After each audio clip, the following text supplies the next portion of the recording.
Alors comme tu l'as vu, il y a pas mal de profils différents. Là, je t'en ai cité une dizaine, on pourrait en voir d'autres.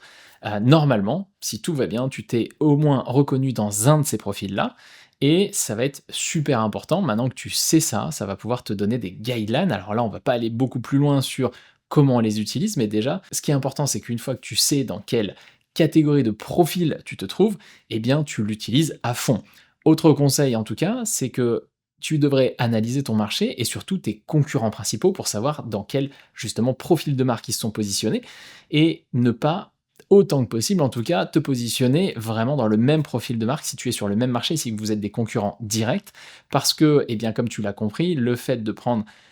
un profil de marque ou un autre détermine beaucoup le branding, donc détermine aussi beaucoup la cible, la façon de s'exprimer, le marketing, et du coup si vous avez des profils